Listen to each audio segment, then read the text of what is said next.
Jadi alhamdulillahirabbil alamin, pada minggu ni kita akan masuk kepada tajuk akidah Islam, iaitu kita akan berbincang atau berkongsi berkaitan tajuknya, iaitu pertama beriman kepada qada dan qadar, kemudian yang kedua ibtilah, yang ketiga ikhtiar dan tawakal, dan yang keempat berkaitan signifikan beriman kepada qada dan qadar. Okay, kita masuk dulu pada subtopik yang pertama, iaitu berkaitan beriman kepada qada dan qadar. Okay, definisi qada dan qadar ni, sebelum tu qada dan qadar ni adalah merupakan antara satu daripada 6 rukun iman yang wajib kita sebagai orang Islam, orang yang mengaku beriman, kena mempercayai atau mengimaninya. Dan beriman kepada qada qadar ni ialah rukun iman yang ke-6. Okay, menurut bahasa Arab, qada ni daripada bahasa Arab, qada fi'il madhi dia, yaqdi fi'il mudhari', qada. Kalau dalam jabatan agama, contohnya ada nama jawatan dia qadi. Qadi kita sedia maklum qadi ni ialah orang yang menjadi rujukanlah di dalam setiap daerah, dan setiap daerah di negeri Johor ni ada qadi dia. Qadi iaitu orang yang bertanggungjawablah mengurus hal ehwal agama dalam setiap daerah. Dan qada ni menurut bahasa Arab ni ialah menghukum. Kalau qadi itu orang yang menghukum, menjadikan dan menjelaskan. Dari segi istilah pula ialah perbuatan Allah. Ini yang kita maksudkan, yang kita kaitkan qada tu dengan Allah. Jadi qada apabila dikaitkan dengan Allah ialah perbuatan Allah menjadikan alam semesta dan mentadbirnya mengikut ketetapan yang telah ditetapkan olehnya, iaitu oleh Allah Subhanahu Wa Taala. Jadi qada itu ialah perbuatan Allah menjadikan alam semesta dan mentadbir mengikut ketetapan yang telah ditetapkan olehnya. Okay, kemudian qadar pula. Qadar ni dalam bahasa Arab juga, iaitu bermaksud ketentuan atau peraturan. Kan? Kata qadar ni juga telah diserap dalam bahasa Melayu. Contohnya kita membuat kerja ala kadar, kan? Ala kadar je. Ala kadar, ala qadarin. Maksudnya ala qadar dalam bahasa Arab. Tapi dalam bahasa Melayu kita sebut ala kadar, kan? Jadi qadar tu dalam bahasa Arab bererti ketentuan atau peraturan. Dari segi istilah pula ialah Allah Subhanahu Wa Taala itu telah menetapkan satu ketentuan bagi sesuatu perkara semenjak daripada azali, semenjak daripada awal lagi penciptaan. Sebelum diciptakan tu Allah telah tetapkan ketentuan bagi setiap sesuatu atau setiap makhluk yang Allah ciptakan. Jadi qadar ni ialah ketetapan. Kata kuncinya qadar tu ialah ketetapan, qada tu ialah pelaksanaan atau perbuatan Allah. Jadi firman Allah Subhanahu Wa Taala dalam surah Ar-Ra'd ayat 8 ni, a'udzubillahi minasyaitonir rajim. Allahu ya'lamu ma tahmilu kullu untha wa ma taghidul arham wa ma tazdad wa kullu syai'in 'indahu bimiqdar. Bimiqdar, bahasa daripada qadar tadilah. Artinya Allah Subhanahu Wa Taala mengetahui akan apa yang dikandung oleh tiap-tiap ibu dan mengetahui apa yang dikurang yang dikandung dalam rahim itu atau yang lebih, dan tiap-tiap sesuatu adalah ditetapkan di sisinya dengan qadar yang tertentu. Jadi nak di-highlightkan daripada ayat ni, Allah mengatakan kullu syai'in, setiap sesuatu itu, indahu, di sisinya, bimiqdar, ada kadar, ada ketentuannya yang tertentu. Begitu juga Allah SWT ada berfirman dalam surah Al-Hijr ayat 21, a'udzubillahi minasyaitonir rajim. Wa in min syai'in illa 'indana khazainuhu wa ma nunazziluhu illa biqadarin ma'lum. Biqadarin ma'lum. Dan tidak ada sesuatu pun melainkan pada sisi kami sahaja perbendaharaannya, dan kami tidak menurunkannya melainkan dengan menurut kadar dan masa yang tertentu. Biqadarin, dengan menurut kadar. Jadi Allah SWT ada menyatakan setiap sesuatu yang Allah ciptakan tu adalah berdasarkan ketetapan dengan kadar yang tertentu. Kadar yang tertentu. Kadar tu ketetapan lah. Jadi apa perbezaan antara qada dan qadar? Perbezaannya ialah qadar tu ialah menetapkan kadar sesuatu sebelum memutuskannya agar ia berlaku. Jadi qadar tu ialah menetapkan kadar sesuatu. Kadar contohnya kalau kita kaitkan, biasanya kalau masuk pada tahun baru, biasanya ada motivator ni, penceramah-penceramah telah katakan, okay, apa kita punya azam untuk tahun baru. Kita pun senaraikan. Jadi senarai itulah yang dikatakan sebagai qadar, ketetapan. Apa yang kita telah tetapkan untuk tahun baru tu kita nak buat. Itu kadar dia. Kadar ni maksudnya ketetapan.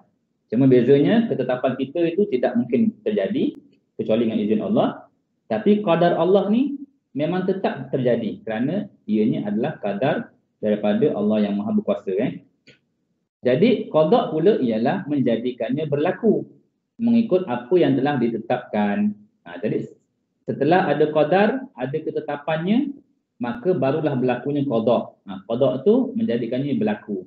Macam tadi keazaman untuk tahun baru tadi kita senaraikan, itulah qadarnya.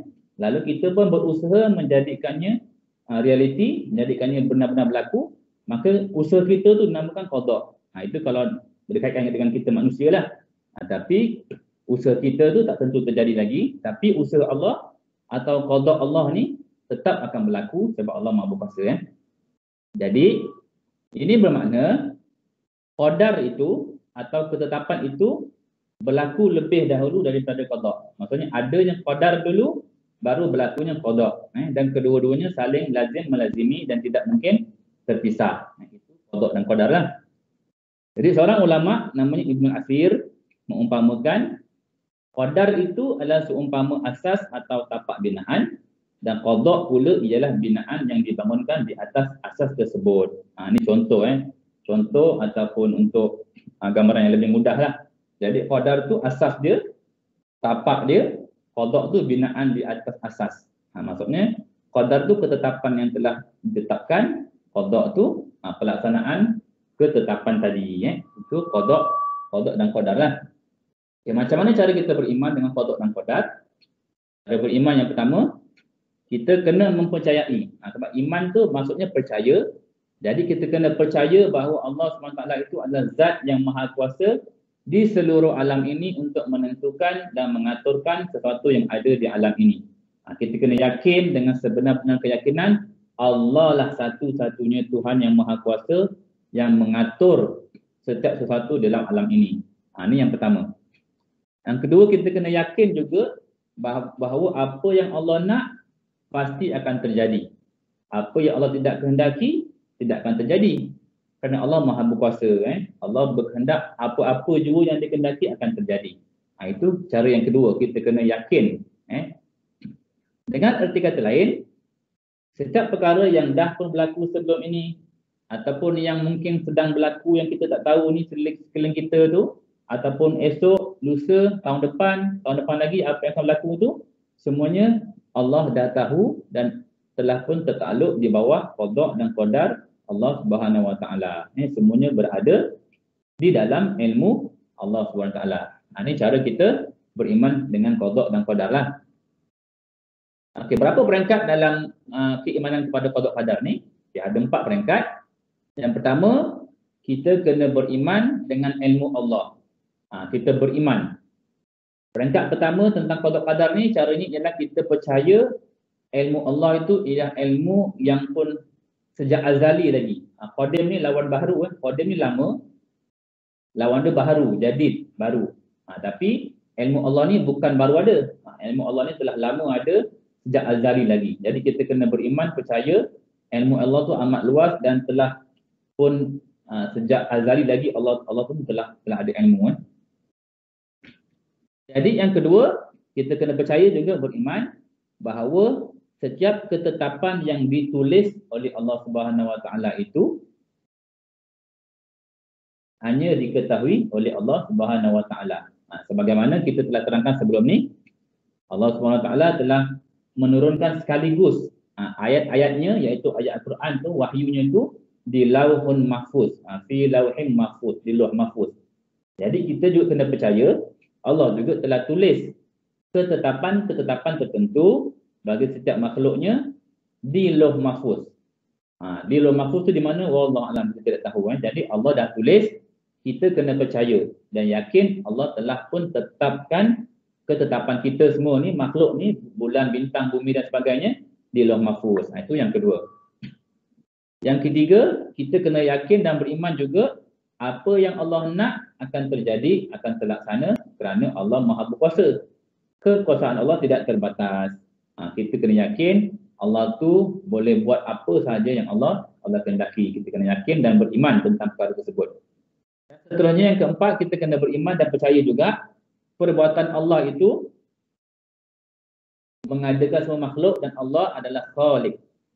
Allah itu ialah Khaliq, pencipta segala-galanya.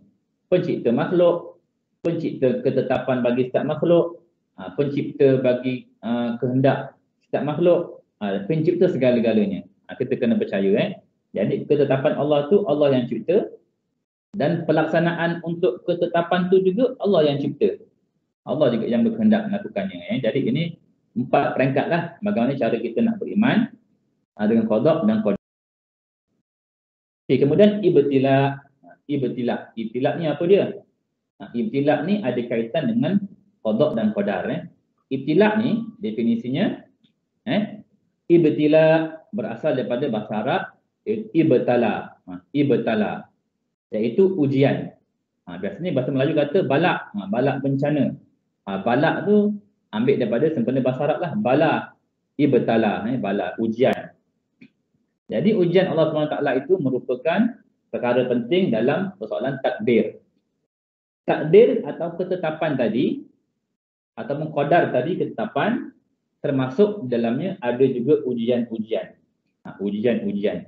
Setiap yang Allah tetapkan untuk makhluknya itu adalah ujian untuk makhluknya. Ujian untuk makhluknya. Jadi dalam ayat surah Taubah, ayat nombor 1, seorang ulama Asy-Sya'rawi ni mengatakan, apa jua yang menimpa seorang Muslim, itu adalah ujian. Termasuk dalam ketentuan Allah. Dan daripada ujian tersebutlah, dia akan mendapat pahala sekiranya bersabar. Bersabar. Jadi Allah SWT ada berfirman dalam surah At-Taubah ayat 51 yang saya nyatakan tadi. A'udzubillahi minasyaitonirrajim. Qul lan yusibana illa ma kataballahu lana huwa maulana wa 'alallahi falyatawakkalul mu'minun. Katakanlah wahai Muhammad, tidak sekali-kali akan menimpa kami sesuatu pun melainkan apa yang telah ditetapkan oleh Allah bagi kami. Ni maksud yang dikehendaki. Tidak akan menimpa kami sesuatu pun kecuali apa yang telah ditetapkan. Yang telah ditetapkan itulah qadarnya untuk kita semua. Dialah pelindung yang menyelamatkan kami dan dengan kepercayaan itu maka Allah lah jua hendaknya orang-orang yang beriman bertawakal. Orang yang beriman bertawakal kepada Allah SWT. Jadi apa konsep ibtila? Ibtila tu tadi dinyatakan ialah ujian. Jadi ujian tu merupakan lumrah kehidupan. Setiap manusia di dunia ini sama ada kebahagiaan itu adalah ujian, penderitaan juga ujian. Islam itu juga ujian, kafir itu juga ujian. Tua ujian, muda ujian, kaya ujian, miskin pun ujian. Kita belajar ni pun ujian. Segala-galanya ujian. Ujian. Dalam surah Al-Muluk, kalau ada yang hafal pun, ayat yang awal tu Allah menyatakan, Allazi khalaqal mauta wal hayata liyabluwakum ayyukum ahsanu amala. Allah menjadikan khalaqal mauta, kematian dan kehidupan itu untuk menguji siapakah yang paling baik amalannya. Jadi hidup itu ujian, mati pun ujian, segala-galanya ujian. Jadi ibtila itu ujian berkaitan dengan qadar ataupun ketetapan setiap makhluk. Tiada seorang manusia pun yang terlepas daripadanya. Tak ada orang pun yang terlepas daripada ujian. Sebab kaya pun ujian. Jadi orang yang kaya kat dunia pun sedang menghadapi ujian. Orang yang miskin itu juga ujian. Orang yang miskin juga telah atau sedang menghadapi ujian. Kita yang masih hidup ni pun ujian. Kerana hidup itu pun adalah ujian. Jadi tidak ada seorang pun yang terlepas daripada ujian. Kerana kehidupan itu pun ujian. Jadi Allah SWT ada berfirman dalam surah Al-Insan ayat 2, A'udzubillahi minasyaitonirrajim. Inna khalaqnal insana min nutfatin amsyajin nabtalihi. Nabtalihi faj'alnahu sami'an basira. Sesungguhnya kami telah aturkan cara mencipta manusia bermulanya dari air mani yang bercampur serta kami tetap mengujinya. Nabtalihi. Nabtalihi itu maksud kami tetap mengujinya. Oleh itu kami jadikan dia berkeadaan mendengar dan melihat. Mengujinya dan kami jadikan dia mendengar dan melihat. Jadi ujian tu akan dikira hanya pada orang yang boleh mendengar dan boleh melihat. Kalau kita lihat pada ayat ni, jadi Allah kaitkan orang yang mendengar dan orang yang melihat sahaja yang kami tetap mengujinya. Jadi pahala dan dosa daripada ujian itu hanya tertanggung oleh orang yang boleh mendengar dan orang boleh melihat. Orang mendengar dan melihat. Kalau orang yang pekak, dia nak belajar macam mana kan? Dia ada pekak dan tidak ada pendengaran, tidak dapat melihat. Macam dia nak belajar, macam ni dia nak belajar tentang solat, dia tak nampak orang solat, dia pun tak dengar tentang orang solat. Jadi macam mana dia nak buat solat? Jadi dia terlepaslah daripada ujian untuk pahala dan dosa. Jadi nak dinyatakan di sini, kami tetap mengujinya. Allah tetap mengujinya, iaitu manusia lah. Namun begitu, Allah SWT hanya memberi ujian yang sesuai dengan kemampuan dan tahap keimanan para hamba-Nya. Orang yang kaya itu diuji dengan kekayaan sebab Allah tahu dia itu mampu menghadapi ujian tersebut. Sekiranya dia gagal menghadapi ujian tersebut, dia tewaslah. Jadi kekayaan itu hanya mendorongnya kepada lebih banyak lagi maksiat. Begitu juga orang yang miskin, Allah tahu dia itu mungkin tidak mampu untuk kaya, Allah uji dengan kemiskinan. Sekiranya dia berjaya, dia dapatlah pahala yang besar dengan kesabaran dia. Jadi Allah SWT sekali-kali tidak akan memberati seorang hamba dengan ujian yang dia tidak mampu. Kita kena percaya memang ujian Allah tu bertepatan, bersesuaian ikut kepada kemampuan masing-masing setiap manusia tu. Matlamatnya untuk menguji, untuk menghapuskan dosa dan meningkatkan keimanan dan ketakwaan. Sebab Allah menyatakan tidak ada orang yang paling mulia di kalangan manusia tu kecuali orang yang paling bertakwa. Inna akramakum indallahi atqakum. Sesungguhnya orang yang paling mulia di kalangan kamu ialah orang yang paling bertakwa. Sama ada kaya, miskin, kecil, besar, tua, muda, semua yang paling bertakwa, yang paling dekat dengan Allah tu paling mulia tu orang yang bertakwa lah. Di sisi Allah SWT. Jadi apa bentuk-bentuk ibtilak, bentuk ujian tu? Bentuk ujian tu ada dua. Bisyarri, yang kedua bil khair. Ini dua-dua bahasa Arab. Bisyarri itu ialah ujian bentuk yang manusia tak suka. Bil khair ialah ujian yang manusia suka. Kedua-dua ni diambil daripada firman Allah Subhanahu Wa Taala dalam surah Al-An'am ayat 35. Dalam ayat ni ada perkataan bisyarri wal khair. A'udzubillahi minasyaitonir rajim. Kullu nafsin dha'iqatul maut wa nabluukum bisyarri wal khairi fitnatan wa ilaina turja'un. Pada ayat ni ada dua perkataan iaitu wa nabluukum, dan kami ujikan kamu semua, bisyarri dengan kesusahan, wal khairi dan kesenangan, fitnatan sebagai satu ujian atau cubaan. Jadi dalam surah Al-Anbiya Allah menyatakanlah Allah menguji manusia itu dengan keburukan, kesenangan, kesusahan, khair, kebaikan, kesenangan, kebahagiaan dan sebagainya. Jadi dua bentuk ujian lah, ujian syarri dengan ujian khair. Kemudian masuk pada tajuk yang seterusnya, ikhtiar dan tawakal. Ikhtiar dan tawakal juga berkait dengan qada dan qadar. Sebab itu kita masukkan dalam topik pada hari ini. Apa itu ikhtiar? Ikhtiar ialah daya usaha yang dilakukan untuk mencapai sesuatu. Ikhtiar ni dalam bahasa Arab ikhtiar. Tapi bahasa orang Melayu pun mengambil ikhtiar. Diserap dalam bahasa Melayu ikhtiar. Ikhtiar itu sama artinya dengan berusaha. Saya telah berikhtiar untuk menjadi orang yang sehat. Saya telah berusaha, sama dengan ikhtiar. Jadi ikhtiar menurut agama Islam, menurut definisi yang dikendaki dalam tajuk kita ini ialah segala bentuk perilaku atau perbuatan manusia untuk mencapai sesuatu yang diinginkannya atau usaha yang dilakukan seseorang untuk memenuhi keperluan hidupnya. Jadi apa-apa juga usahalah. Ikhtiar itu ialah apa-apa juga usaha yang dilakukan oleh manusia itu, tapi dengan syarat mesti mengikuti selari dengan apa yang Islam suruh, syariat Islam suruh. Kalau dia berikhtiar melakukan sesuatu, berusaha untuk dapat sesuatu tapi tidak ikut apa yang Islam suruh, Dengan cara yang haram sebagainya contohnya, itu tidak diiktiraf sebagai ikhtiar yang dikehendaki oleh Islam. Tapi secara asasnya ikhtiar itu ialah usaha, berusaha. Kemudian tawakal. Tawakal pula ialah bagaimana pandangan seorang ulama tadi, Ibn Asir mengatakan tawakal tu menyerahkan. Tawakal tu penyerahan lah maksudnya. Penyerahan segala urusan ataupun penyerahan sesuatu urusan kepada pihak lain atau menggantungkan kepadanya. Penyerahan. Cara kata kunci dia, tawakal tu penyerahan. Ikhtiar tu usaha. Untuk mudah faham. Jadi tawakal tu penyerahan dan usaha saling berkait dengan qada dan qadar. Kerana kalau orang tu dia silap memahami prinsip ataupun konsep qada qadar tu, dia kata setiap ketetapan Allah dah tetapkan dah. Allah dah tetapkan dari dulu lagi, dari sejak azali di Lauh Mahfuz, kita ni memang macam ginilah keadaan kita. Contoh, miskin. Kita memang Allah jadi kita miskin. Buat apa nak berusaha? Allah dah tetap kita miskin. Jadi itu satu kepercayaan ataupun etikat yang salah lah. Kerana selain daripada Allah dah tetapkan, dah ada qada qadar, ada juga istilah ikhtiar, usaha dan tawakal. Sentiasa berusaha. Lepas dah berusaha, kita tawakal pula. Kita serahkan usaha kita tu kepada Allah. Sama ada kejayaannya ataupun kegagalannya usaha tersebut bergantung 100% kepada Allah SWT. Jadi ikhtiar dan tawakal tu saling berkaitlah antara satu sama lain. Firman Allah SWT tentang ikhtiar. Apa bukti yang mengatakan adanya ikhtiar? Adanya ikhtiar ataupun adanya usaha di kalangan manusia.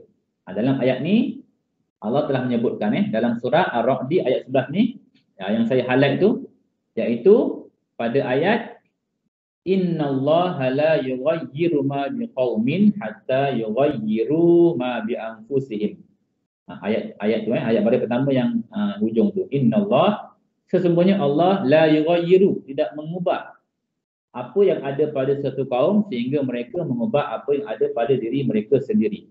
Jadi ayat ni Allah nak menunjukkan perubahan ataupun manusia itu sendiri ada hak untuk membuat perubahan pada diri sendiri. Allah mengatakan Allah tidak akan mengubah apa yang ada pada mereka itu sehingga mereka mengubah apa yang ada pada diri mereka sendiri. Contohnya kalau mereka tu tak pandai, tapi dia kata, buat apa nak belajar pandai-pandai? Kata kalau kita tak pandai, Allah memang dah tetapkan kita tak pandai. Jadi kita nak berusaha. Sedangkan Allah mengatakan, kalau kita berusaha untuk mencari kepandaian, Allah akan ubah diri mereka itu menjadi pandai. Ataupun mereka itu miskin, Allah ubah diri mereka itu kepada kaya. Sebab adanya usaha. Jadi Allah itu tidak menghalang manusia itu untuk berusaha. Kerana Allah menyatakan, Allah akan ubah sekiranya mereka ubah diri mereka sendiri. Kita kena percayalah perkara ni. Sebab Allah menyatakan, Allah tu tidak menyatakan sesuatu yang tidak benar. Wahyu Allah tu adalah maha benar. Allah pula tentang tawakal. Dalam ayat ni, biasa kita baca ni, ayat ni dikenali sebagai ayat 1000 dinar. Surah At-Talaq ayat 3 ni. Pada ayat yang tengah-tengah tu, A'udzubillahi minasyaitonirrajim. Wa may yatawakkal 'ala Allahi fahuwa hasbuh. Sesiapa yang berserah diri bulat-bulat kepada Allah, maka Allah cukuplah baginya. Jadi sesiapa yang bertawakal, tawakal tadi ialah penyerahan. Jadi sesiapa yang menyerahkan kehidupannya itu, ketetapan dirinya itu kepada Allah semata-mata atau hanya kepada Allah, maka cukuplah Allah itu sebagai tempat kita menyerahkan segala-galanya. Kerana Allah tu maha berkuasa. Kalau kita yakin Allah tu berkuasa untuk menetapkan ketetapan yang lebih baik untuk kita, maka kita serahkan kepada Allah. Jadi kita yakin Allah tidak akan mensia-siakan manusia atau hamba-hambanya. Jadi kita tawakal sahaja hanya kepada Allah. Dengan harapan untuk ada perubahan yang baik untuk diri kita, kemudian kita tawakal kepada Allah. Kerana cukuplah Allah itu sebagai tempat menyerahkan segala-galanya. Allah juga menyatakan dalam surah At-Talaq inilah. Jadi apa pentingnya, apa signifikannya kita kena beriman kepada qada dan qadar? Yang pertama, dengan beriman kepada qada qadar ni akan meningkatkan keinginan, tambah ilmu dan kepakaran untuk memahami hukum alam. Hukum alam. Kita dah tahu dah Allah tetapkan segala-galanya sejak azali. Ada qadarnya dan Allah akan melaksanakan ikut ketentuan yang Allah telah tetapkan. Jadi manusia itu akan lebih ada keinginan untuk menambah ilmu, nak tahu apa ketetapan yang Allah telah tetapkan. Contohnya macam Allah dah tetapkan sejak azali lagi, memang bumi itu pusing mengelilingi matahari. Dan ada planet-planet juga mengelilingi matahari. Di atas orbitnya, di atas landasannya yang tertentu. Itu memang Allah dah tetapkan. Tapi sebab manusia ni tak tahu, jadi manusia pun berusaha meningkatkan ilmu untuk mengkaji, mempelajari ketetapan-ketetapan tadi untuk menambah ilmu dan kepakaran. Itu contoh dia lah. Yang kedua, meyakini kehebatan dan ketauhidan Allah SWT. Kita beriman, kita tahu Allah tu hebat. Sebab Allah tu dah tetapkan dari dulu lagi, kemudian Allah melaksanakan ikut ketetapan yang Allah telah tetapkan. Tapi walaupun demikian, kita tak tahu apa yang Allah dah tetapkan, jadi kita hanya yakin Allah tu menetapkan sesuatu yang terbaik untuk setiap makhluk-makhluknya. Allah Maha Hebat. Yang ketiga, kita merasa taqarrub. Taqarrub dekat. Kita merasa dekat dengan Allah kerana senantiasa mengharapkan pertolongan daripada Allah. Kita dah tahu dah, memang Allah lah yang telah tetapkan ketetapan untuk diri kita. Jadi kita harapkan Allah tu buatlah apa yang terbaik untuk diri kita. Kita sentiasa bersangka baik kepada Allah SWT. Jadi dengan perasaan tadi, merasakan kita tu dekat dengan Allah atau kita merasakan Allah tu dekat dengan kita. Adanya taqarrub. Dekat, taqarrub. Sebab sentiasa mengharapkan kepada Allah. Kita tidak risau, sentiasa tenang kerana Allah ada. Jadi kita sentiasa berasa kehadiran atau adanya Allah di sisi kita. Itu merasa dekatlah. Yang keempat, melahirkan sikap tawakal kepada Allah. Kita melahirkan sikap tawakal, sikap penyerahan hanya kepada Allah. Kita dah tahu dah Allah dah tetapkan, tapi Allah juga akan melaksanakan. Kita banyakkan berdoa dan bertawakal kepada Allah SWT. Sebab Allah Maha Berkuasa, tak ada Tuhan atau tak ada benda lain yang lebih kuasa daripada Allah. Kalau kita minta bantuan atau serahkan kepada orang lain itu tidak ada kuasa untuk menetapkan apa yang kita kendaki tadi. Jadi kita pun hanya bertawakal kepada Allah sahaja. Kemudian yang kelima, menyedari dan meyakini adanya ketetapan mutlak oleh Allah Subhanahu Wa Taala. Kita yakin dan percaya Allah tu telah menetapkan segala-galanya. Segala-galanya. Yang keenam, menerima dengan redha segala ketentuan Allah. Kita dah tahu Allah tetapkan kita macam gini, kita pun redha. Tapi walaupun redha, tidak menjadikan kita itu tidak mahu berusaha. Kita redha dalam keadaan kita berusaha dan bertawakal.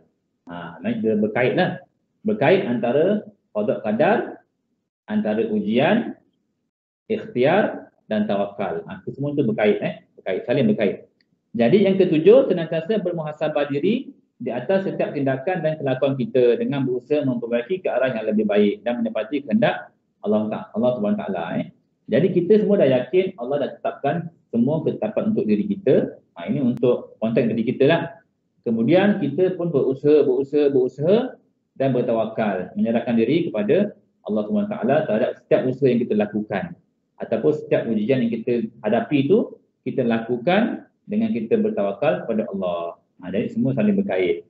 Bila kita ada muhasabah, sentiasa koreksi, mengkoreksi diri, membetulkan diri, maka kita akan jadi insan yang lebih baik lah. Contohnya kita, katakanlah dalam konteks pelajar, mungkin semester lepas kita punya pelajaran ataupun kita punya CGPA tu tidak baik ataupun kurang baik.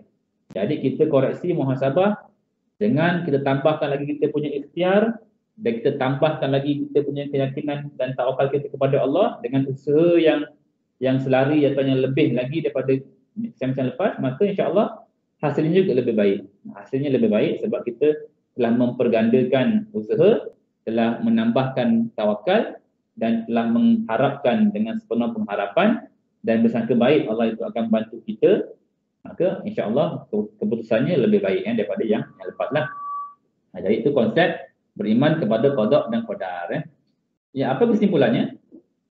Kesimpulannya, beriman kepada qada dan qadar itu berarti seorang Islam, seorang Muslim itu wajib percaya atau mengimani bahawa segala perkara yang berlaku di alam ini, perbuatan manusia itu dan segala-galanya adalah berlaku dengan takdir Allah SWT.